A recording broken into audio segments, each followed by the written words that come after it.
the chase and the hunt, and I set the pace when I'm running. I always take what I want and I always give it 100. Don't need a bank, no I'm funded. Play the game like it's nothing. I'm always thankful for something. Don't take for granted, stay humble. Now wake up! Welcome everybody to another episode of This is CorbinCenter. Let's start off with the recognition. One thing that I really appreciate is the community that I have at my Patreon, and many of the smarter people are definitely followers and loyal there, so I would have to give a shout out to a long-time member of my Patreon. Steve, I'm going to give you a shout out on this one. Of course, we've done some trivia stuff together, which I really appreciate.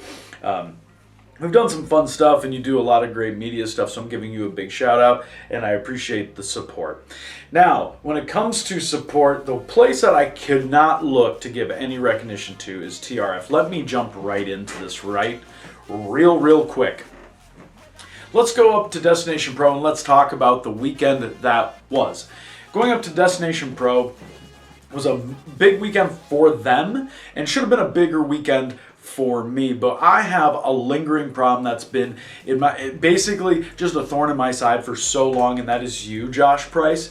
And I didn't know what I had to do to make it more clear that you do not belong in the same ring as me, and I tried to keep you out of the same ring as me. And let's go back to December when I was in the ring with a broken collarbone and you with an injured neck. One of us was on the road to recovery. The other one should have probably listened to the doctors and realized that they should never, ever wrestle again. But somehow you think that you're supposed to be in my league and that you should share the ring and the spotlight with me. And you could even just take the self-absorbed way out of it and feed your own ego and have Destination Pro be a way to at least build and feed that need that you don't have right now. That ability to get in the ring like I can and win matches. That ability to get in the ring and entertain the masses like I can. You have just a shred of that left. You got to make this big announcement that we're coming to the Ralph Engelstead Arena, probably the biggest venue that you could possibly host any wrestling event in Thief River Falls, which you know what, I'll let you have this one. I'm not even going to rip this one apart. But the problem is that announcement is made by you. You get to make that announcement, and that's great. I stood up on the stage. I didn't have to be around the ring and watching and seeing this and being like a rah, because I watched as the crowd embraced you, and finally you got at least a shred of appreciation. And what you started Destination Pro for, or what I'm 100% convinced you started Destination Pro, is so that you could actually be a star, and you got to deliver this big announcement, which has actually been placed on the weight of my shoulders with my buddy Lord. Because if it weren't for us, look at my track record when I show up at promotions, and then finally they start getting bigger opportunities like this. So I didn't need your acknowledgement. I sat by and I watched an entire crowd honor it. I saw them clap. I saw them appreciate you. I saw the wows, and I saw children be like, oh, they're actually going to run this hockey arena. And I saw that you got to deliver that. I saw the smile of you being so proud. And I know that feeling. That's what pro wrestlers get in. That's what insecure pro wrestlers do.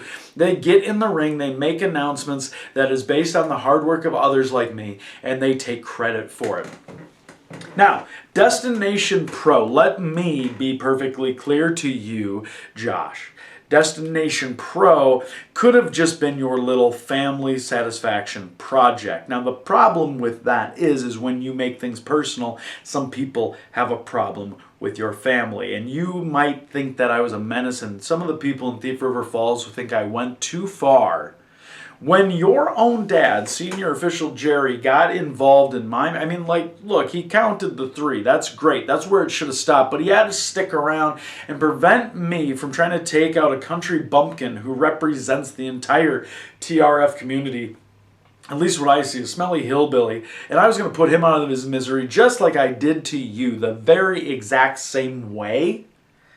But then your dad had to get involved. And this is my favorite part. Your dad got involved. What is he going to do? Am I going to respect his authority? Look at the track record over the past year alone, my problem with these zebras. It took nothing for me to make the decision. I am free of consequence.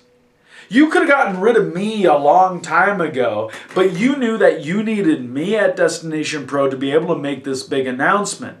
The problem with what I do there is I at least get people talking, and you're in such a little bubble. But now what I'm doing is affecting your family's well-being. But it's your fault that you brought your family into this. It's your fault I hit your dad with a chair. It's your fault that I ginger snapped him. And wait, doesn't he have a bad hip? Why is he even in the ring in the first place? Why would you even put him in harm's way? Why would he have the assignment to be for my match? Is it because you think that he would keep an eye on me? And finally, I goaded you into the ring, and again, a place that you shouldn't be. And then later, you had to get involved. You had to be involved in the Battle Royal. And suddenly it switched from a number one contendership to me having to focus on you and you being in the forefront of everything with me, sidetracking my success in your company. Just because you can't hold the belt, you're going to prevent me from holding the belt. And that's the only purpose in your satisfaction was to get me eliminated. And you couldn't even do it yourself. You just had to get in my way long enough to distract me, to take my focus off so Nino could eliminate me.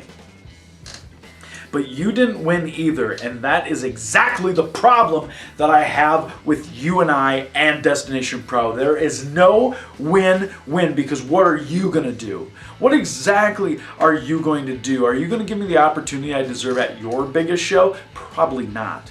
What are you going to be able to do at your biggest show? Are you even cleared to wrestle after what I did to you? The answer is no.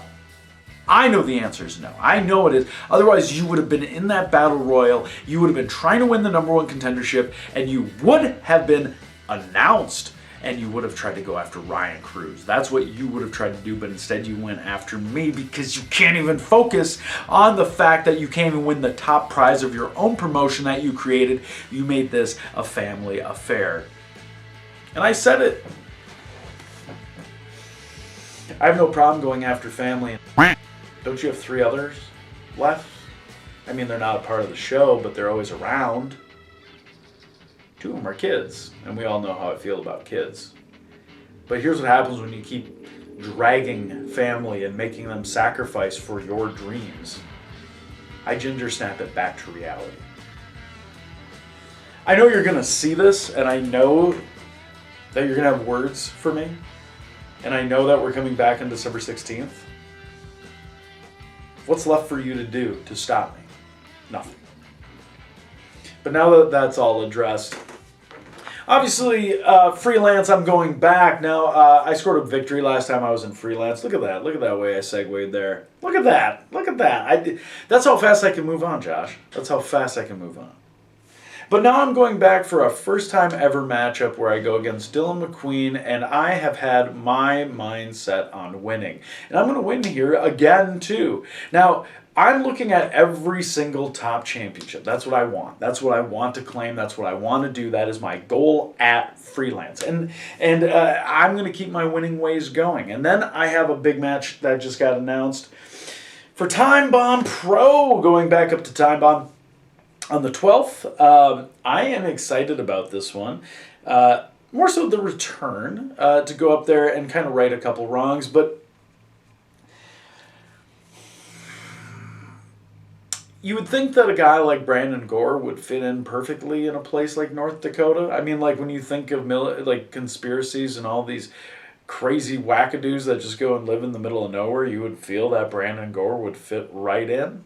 I mean, like, isn't he the kind of guy who would be sitting out in a trailer in a camper talking about how he saw a Sasquatch or a skinwalker or something like that? I mean, he's perfect for North Dakota, but yet we're right on the edge. And luckily Fargo has that Minnesota influence, so they're not totally terrible. But when I look at the people that decide to come out of the woodwork, maybe that's why Brandon Gore is so popular. Now, we all know that I haven't had the best luck at Time Bomb, so I look to change that around here this time. Because again, look, if you keep possums away, if you keep the Sandman from interfering, if you keep people out of my business, then it'd be a fair fight.